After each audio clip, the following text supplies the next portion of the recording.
नमस्कार दोस्तों, मैं आपका दोस्त कृष्णा मिश्रा। दोस्तों, आज के वीडियो में बताने वाले हैं बेस्ट मल्टी कैप फंड के बारे में, जो काफ़ी बेहतरीन रिटर्न बना के दिए हैं। साथ ही साथ अगर चैनल पहली बार है तो चैनल को लाइक और सब्सक्राइब कर दीजिए और बेल नोटिफिकेशन ऑन कर लीजिए, ताकि जब भी वीडियो अपलोड हो तो आपके पास इन्फॉर्मेशन मिलती रहे। सबसे पहले समझते हैं मल्टी कैप होता क्या है। जैसे मान लीजिए आप सपोज डेट 100 रुपया किसी फंड में इन्वेस्ट करते हैं, आपका 25% स्मॉल कैप में लगता है, यानी 25 रुपये आपका स्मॉल कैप में लगेगा, 25% मिड कैप में लगेगा, बाकी 25% लार्ज कैप में लगेगा और बाकी 25% फंड मैनेजर के ऊपर डिपेंड करता है वो जहां भी लगाए। अगर मान लीजिए मार्केट गिर रहा है, फंड मैनेजर को लगेगा जो अभी लार्ज कैप अच्छा कर सकता है, लार्ज कैप पर 25% डाल सकते हैं वो। उनको लगेगा मिड कैप अच्छा कर सकता है, मिड कैप में डाल सकते हैं। उनको लगेगा स्मॉल कैप अच्छा कर सकता है, स्मॉल कैप में वो डाल देंगे। बाकी 25% फंड मैनेजर अपने हिसाब से कहीं भी वो डाल सकते हैं। बाकी 25% स्मॉल में, 25% मिड में, 25% लार्ज में, ये इनको रखना पड़ेगा। बाकी 25% फंड मैनेजर अपने हिसाब से मार्केट कंडीशन के हिसाब से रोटेशन कर सकते हैं। इस लिस्ट में पहला फंड जो आता हुआ था Nippon India multi cap fund. इसका अगर फंड साइज देखिएगा तो 50,000 करोड़ का फंड साइज, सोच सकते कितना बड़ा फंड साइज है। इसका अगर नंबर ऑफ स्टॉक देखिएगा, टोटल 131 कंपनी में पैसा लगा हुआ है। ये आपका जो पैसा उसमें लगा हुआ लगभग 50,000 करोड़, ये 131 कंपनी में पैसा थोड़ा थोड़ा करके 1%, 2%, 3% ऐसे करके लगा हुआ है। इसका अगर मार्केट कैप एलोकेशन देखिएगा तो स्मॉल कैप में 25% लगा, अदर में देखिएगा 2%, लार्ज कैप में देखिएगा 47%, मिड कैप में देखिएगा तो लगभग 26%। अभी फंड में लग रहा है जो लार्ज कैप अच्छा कर रहा है, तो लार्ज कैप में देखिए एलोकेशन बढ़ा दी, 47% लगा हुआ है। जब उनको लगेगा मिड कैप अच्छा कर रहा है तो मिड कैप में लगा देंगे, जब उनको लगेगा स्मॉल कैप अच्छा कर रहा है स्मॉल कैप में लगा देंगे। ये अपने हिसाब से फंड मैनेज कर सकते हैं। इनको जहाँ पे लगेगा जो अच्छा हो रहा है वो अपना 25% कहीं भी मैनेज कर सकते हैं। ये फंड मैनेजर के पास यहाँ पे फ्रीडम होता है। इसका अगर रिटर्न का बात किया जाए, जब से ये फंड स्टार्ट हुआ तब से देखिएगा लगभग 17%, पिछले 1 साल में देखिएगा लगभग 2%, पिछले 3 साल में देखिएगा तो लगभग 22%, पिछले 5 साल में देखिएगा तो लगभग 27%, पिछले 10 साल में देखिएगा तो लगभग 17%। अगर कोई मल्टी कैप फंड है पिछले 10 साल में 17% रिटर्न बना के दे रहा है तो काफ़ी अच्छा रिटर्न होता है। इसका अगर एलोकेशन देखा जाए तो लगभग देखिएगा तो 98% इक्विटी में लगा हुआ है, स्टॉक मार्केट पैसा लगा हुआ है, बाकी 2% कैश होल्ड करके रखे हैं ताकि लिक्विडिटी में दिक्कत ना हो, कोई पैसा रिडीम करे या कभी कोई स्टॉक सस्ता मिल रहा हो तो उस सिचुएशन में के लिए 2% होल्ड करके रखें ताकि लिक्विडिटी में दिक्कत ना हो। इसके बाद रेशियो आता है, ये रेशियो भी समझना बहुत जरूरी है। पहला रेशियो जाता है स्टैंडर्ड डिविएशन। ये स्टैंडर्ड डिविएशन ये बताता है फंड कितना वोल्टाइल है। ये जितना ज़्यादा होगा फंड उतना वोल्टाइल होगा। मान लीजिए 16, 17, 18 आता तो वो ज़्यादा वोल्टाइल होता। ये क्योंकि इसका ये मल्टी कैप फंड है तो इसका स्टैंडर्ड डिविएशन कम है तो ये कम वोल्टाइल होगा। क्योंकि स्मॉल कैप सबको देखिए 17, 18, 19 रहता है, इसीलिए स्मॉल कैप अगर चढ़ता है, जैसे रिटर्न मार्केट बढ़ेगा तो बहुत बढ़ता है, गिरता भी है तो बहुत गिरता है, क्योंकि उसका स्टैंडर्ड डिविएशन देखिएगा तो ज़्यादा रहता है। इसका स्टैंडर्ड डिविएशन देखिए 13 के आसपास है, तो ये ऊपर जब मार्केट जाएगा तो जाएगा भी तो कम जाएगा, गिरेगा भी तो कम गिरेगा, क्योंकि इसका स्टैंडर्ड डिविएशन 13 के आसपास है। ये जितना कम होता है उतना अच्छा माना जाता है, उतना कम वोल्टाइल फंड होता है, लेकिन जितना ज़्यादा होगा तो फंड ज़्यादा वोल्टाइल होगा। इसके बाद आता है शार्प रेशियो। शार्प रेशियो ये बताता है रिस्क एडजस्टेड रिटर्न। जैसे आपका एफडी हो गया, आरडी हो गया, इसके तुलना में ये कितना कम रिस्क लेकर अच्छा रिटर्न बना के देता है। तो कभी भी शार्प रेशियो 1 से ज़्यादा होना चाहिए, 1 से ज़्यादा अच्छा माना जाता है। 2, 3, 4 जितना ज़्यादा हो उतना अच्छा माना जाता है, लेकिन 1 से कम अगर रहता है तो उतना अच्छा नहीं माना जाता है।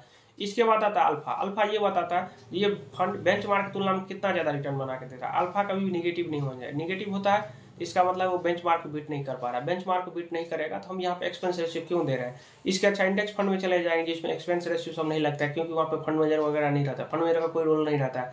वहाँ पे जैसे इंडेक्स चल रहा है उस हिसाब से कॉपी पेस्ट करना है, इंडेक्स में अगर जैसे जैसे चल रहा है उसी हिसाब से पैसा लगाना है, तो वहाँ पे फंड मैनेजर अपना कुछ दिमाग नहीं लगाना पड़ता है। लेकिन ये एक्टिव फंड में फंड मैनेजर अपना दिमाग लगाना पड़ता है, इसलिए यहाँ पे एक्सपेंस रेशियो देते हैं। एक्सपेंस रेशियो अगर इस फंड में हमने दिया है, देखिए लगभग 5% ज़्यादा रिटर्न बना के दे रहा है, तो काफ़ी अच्छा है। इसके बाद अगर देखिएगा तो बीटा आता है। बीटा कभी भी 1 से कम होना चाहिए, 1 से कम होता है तो फंड कम वोल्टाइल होता है। जैसे बेंचमार्क बीटा मान लीजिए 1% है, आपका फंड का बीटा 2% है, तो बेंचमार्क अगर 1% बढ़ेगा तो आपका फंड भी 2% बढ़ेगा, क्योंकि आपका बीटा 2 है। लेकिन जब बेंचमार्क 1% गिरेगा तो आपका फंड 2% गिरेगा, क्योंकि आपका बीटा 2 है। बीटा मतलब ज़्यादा फंड वोल्टाइल होगा। बेंचमार्क का बीटा 1 होता है तो बीटा कभी भी 1 से कम अच्छा माना जाता है। फंड जो आता है वो आता है HDFC मल्टी कैप फंड। इसका फंड साइज देखिएगा 20,000 करोड़ का फंड साइज है। नंबर ऑफ स्टॉक देखिए तो 162 कंपनी में पैसा लगा हुआ है। मार्केट कैप एलोकेशन अगर देखा जाए तो स्मॉल कैप में लगभग 26%, अदर में देखिए लगभग 3%, लार्ज कैप में देखिएगा तो लगभग 46%। अभी फंड में लग रहा है लार्ज कैप अच्छा कर रहा है तो लार्ज कैप में लगाए हुए हैं। मिड कैप में देखिए लगभग 26%, मिड कैप अगर अच्छा लगेगा तो मिड कैप में एलोकेशन बढ़ा देंगे, अपने हिसाब से 25% कहीं भी मैनेज कर सकते हैं। इसका अगर रिटर्न का बात किया, जब से फंड स्टार्ट हुआ है तब से लगभग 17%, पिछले 1 साल में देखिए तो फ्लैट है, पिछले 3 साल तक देखिएगा तो 20%। जब ये फंड 5 साल 10 साल 15 साल होगा तो इसका भी रिटर्न लगभग 16-17% के आसपास आ जाएगा। ये फंड कभी ज़्यादा दिन हुआ नहीं है, इसलिए इसका रिटर्न ज़्यादा दिख रहा है। इक्विटी में देखिएगा लगभग 98% इक्विटी में पैसा लगा हुआ है, बाकी ये 2% कैश होल्ड करके रखे ताकि लिक्विडिटी में दिक्कत ना हो, कोई पैसा निकाले तो उसमें दिक्कत ना हो, या कोई ऐसा सिचुएशन आता है उसमें ये यूज कर सकते हैं। इसका स्टैंडर्ड डेविएशन देखिएगा तो ये जितना कम हो उतना अच्छा माना जाता है। 14 के आसपास है तो काफ़ी अच्छा है, फंड कम वोलेटाइल होगा, लेकिन अगर ज़्यादा रहता तो ज़्यादा फंड वोलेटाइल होता है। ये जितना कम होगा उतना अच्छा माना जाता है। इसके बाद आता है शार्प रेशियो। शार्प रेशियो कभी भी 1 के आसपास होना चाहिए तो उतना अच्छा माना जाता है। इसका लगभग देखिएगा तो 1 के आसपास है तो काफ़ी अच्छा है। अगर ज़्यादा कम रहता तो ज़्यादा दिक्कत है, लेकिन 2 3 4 रहेगा तो उतना अच्छा है। जितना ज़्यादा हो शार्प रेशियो उतना अच्छा है। इसके बाद आता है अल्फा। अल्फा कभी बेंचमार्क की तुलना में ये कितना ज़्यादा रिटर्न बना के दे रहा है, लगभग 2 के आसपास ये अल्फा है तो काफ़ी अच्छा। अल्फा कभी निगेटिव नहीं होना चाहिए, 2 3 4 5 जितना ज़्यादा है उतना अच्छा है। अल्फा अगर निगेटिव है इसका मतलब बेंचमार्क को बीट नहीं कर पा रहा है, तो हम इसको फंड में एक्सपेंस रेशियो क्यों देंगे, एक्सपेंस रेशियो इसलिए देते हैं ताकि ज़्यादा रिटर्न बना के दे। इसका बीटा देखिए 1 से कम होना चाहिए, तो बीटा बेंचमार्क का 1 होता है, तो 1 से कम है तो ये फंड कम वोलेटाइल होगा, बेंचमार्क जैसा चलेगा उसी हिसाब से चलेगा। अगर बीटा ज़्यादा रहता तो ये ज़्यादा वोलेटाइल होता। तीसरा फंड जो आता है ICICI potential multi cap fund. इसका फंड साइज देखिए 16,000 करोड़ का fund size. Number of stock देखिए तो 153 कंपनी में पैसा लगा हुआ है। और मार्केट कैप एलोकेशन का बात किया जाए तो स्मॉल कैप में लगभग 29%, अदर में देखिएगा 3%, लार्ज कैप में देखिएगा तो 38%, मिड कैप में देखिएगा लगभग 30%। इसका रिटर्न का बात किया जाए तो लगभग जब से फंड स्टार्ट हुआ तब से 15%, पिछले 1 साल में देखिएगा लगभग फ्लैट है, पिछले 3 साल में देखिएगा लगभग 18%, पिछले 5 साल में देखिएगा लगभग 20%, पिछले 10 साल में देखिएगा तो लगभग 15% के आसपास रिटर्न बना के दे रहा है, तो काफ़ी अच्छा रिटर्न है। इसका अगर मार्केट कैप एलोकेशन का बात किया जाए तो 98% इक्विटी में लगा हुआ है, बाकी 2% ये कैश होल्ड करके रखे हैं ताकि लिक्विडिटी में दिक्कत ना हो, कोई पैसा निकाले तो उसमें दिक्कत ना हो। इसके बाद स्टैंडर्ड डेविएशन, ये जितना कम होगा उतना अच्छा माना जाता है। ये 13 के आसपास है तो काफ़ी अच्छा है। अगर 13 के आसपास है तो ये कम फंड जो है कम वोलेटाइल होगा, और वही 18 20 22 रहता तो फंड ज़्यादा वोलेटाइल होता। इसके बाद शार्प रेशियो। शार्प रेशियो कभी भी 1 के आसपास होना चाहिए, जितना ज़्यादा हो 2 3 4 उतना अच्छा, लेकिन 1 के आसपास भी है तो काफ़ी अच्छा है। इसके बाद आता है अल्फा। अल्फा कभी भी बेंचमार्क की तुलना में ये कितना ज़्यादा रिटर्न बना के दे रहा है। इसका देखिए अल्फा कभी निगेटिव नहीं होना चाहिए, इसका पॉजिटिव है कि ये बेंचमार्क की तुलना में 2% ज़्यादा रिटर्न बना के दे रहा है। इसके बाद बीटा। बीटा कभी भी 1 से कम होना चाहिए, 1 से कम है तो फंड कम वोलेटाइल होगा, तो इसका बीटा देखिए 0.85 है तो काफ़ी अच्छा है। बीटा अगर वही 1 से ज़्यादा रहता तो फंड ज़्यादा वोलेटाइल होता, गिरता भी तो ज़्यादा गिरता, चढ़ता भी तो ज़्यादा चढ़ता। चौथा फंड जो आता है वो आता है एक्सिस मल्टी कैप फंड। इसका फंड साइज देखिएगा तो 9,000 करोड़ का फंड साइज है, तो काफ़ी बड़ा फंड साइज है। नंबर ऑफ स्टॉक देखिएगा टोटल 129 कंपनी में पैसा लगा हुआ है। इसका अगर मार्केट कैप एलोकेशन का बात किया जाए तो स्मॉल कैप में 26%, अदर में 1%, लार्ज कैप में देखिए लगभग 47%, मिड कैप में देखिए लगभग 26%। इस फंड मैनेजर को भी लग रहा है लार्ज कैप अच्छा कर सकता है, लार्ज कैप में भी पैसा लगा है। और इसका रिटर्न का बात किया जाए तो पिछले 1 साल का रिटर्न बात किया जाए तो फ्लैट है। जब से फंड स्टार्ट हुआ तब से अब तक देखिए लगभग 17% रिटर्न बना के दिया। पिछले 3 साल का रिटर्न देखिए लगभग 23%, बाकी 5 साल 10 साल फंड का हुआ नहीं है। अगर जो 5 साल 10 साल हो जाएगा तो इसका भी 15-16% के आसपास रिटर्न आ जाएगा।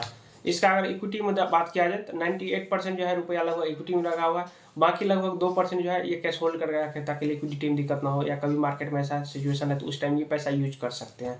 इसका अगर स्टैंडर्ड डेविएशन देखिएगा तो 13 के आसपास है, तो ये जितना कम होगा तो फंड उतना कम वोलेटाइल होगा, वही ज़्यादा रहता तो ज़्यादा फंड वोलेटाइल होता। शार्प रेशियो देखिए 1 से ज़्यादा है तो काफ़ी अच्छा है, 2 3 4 5 जितना ज़्यादा रहेगा उतना अच्छा माना जाता है, तो इसका 1.18 है तो काफ़ी अच्छा है। अल्फा देखिए बेंचमार्क की तुलना में लगभग 6% ज़्यादा रिटर्न बना के दे रहा है, इसका अल्फा देखिए 5% है तो काफ़ी अच्छा है। बेंचमार्क अगर मान लीजिए 10% रिटर्न बना के दिया होगा तो ये 15% रिटर्न बना के देगा, क्योंकि अल्फा इसका पॉजिटिव, वही निगेटिव रहता तो बेंचमार्क अगर मान लीजिए 10% रिटर्न बना के देता, अगर ये -5 रहता तो वो 5% बना के देता। कभी ये निगेटिव नहीं होना चाहिए, माइनस में नहीं होना चाहिए। बीटा 1 से कम होना चाहिए, देखिए इसका बीटा 0.92 है तो काफ़ी अच्छा है। पांचवा फंड जो आता है कोटक मल्टी कैप फंड। इसका फंड साइज देखिए 22,000 करोड़ का फंड साइज, तो काफी बड़ा fund size. Number of stock देखिए टोटल 68 कंपनी में पैसा लगा हुआ है। अगर स्मॉल कैप में देखिएगा तो 28%, अदर में देखिए लगभग 2%, लार्ज कैप में देखिए लगभग 40%, मिड कैप में देखिए लगभग 30%। फंड में जो लग रहा है लार्ज कैप अच्छा कर सकता है, ये लार्ज कैप में लगाए हुए हैं। इसका रिटर्न का बात किया जब से फंड स्टार्ट हुआ तब से लगभग देखिए 20%, पिछले 1 साल देखिए 3%, पिछले 3 साल में देखिए लगभग 24%, बाकी ये 5 साल और 10 साल हुआ नहीं है। 5 साल 10 साल होगा तो इसका भी रिटर्न लगभग 15-16% के आसपास आ जाएगा। इसका अगर एलोकेशन देखा जाए लगभग 98% जो है इक्विटी में लगा हुआ है, बाकी 2% ये कैश होल्ड रखे हैं ताकि लिक्विडिटी में दिक्कत ना हो, कोई पैसा निकालना पड़े उसमें दिक्कत ना हो। इसका अगर स्टैंडर्ड डिविएशन देखिएगा तो इसका ज़्यादा है, ये ज़्यादा रिस्क ले रहे हैं, 15% के आसपास स्टैंडर्ड डिविएशन है। तो ये फंड थोड़ा बाकी जो फंड मैंने बताया उसकी तुलना में ये थोड़ा ज़्यादा वोलेटाइल है। कोई चाहता है कि हम ज़्यादा वोलेटाइल फंड लें, ज़्यादा रिस्क लें, ज़्यादा रिटर्न हमको चाहिए, तो उसके लिए थोड़ा बेस्ट फंड हो जाता है आपका कोटक का मल्टी कैप।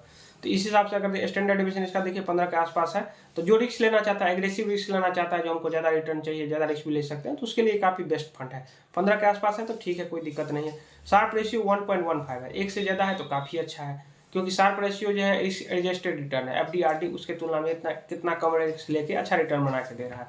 इसका अल्फा देखिए, अल्फा कभी प्लस में होना चाहिए। अल्फा देखिए इसका 5% के आसपास है, यानी बेंचमार्क तुलना में 5% ज़्यादा रिटर्न बना के दे रहा है, तो काफ़ी अच्छा है। बीटा देखिए 1 के आसपास है, तो काफ़ी अच्छा है। बीटा जितना कम होगा उतना अच्छा माना जाता है।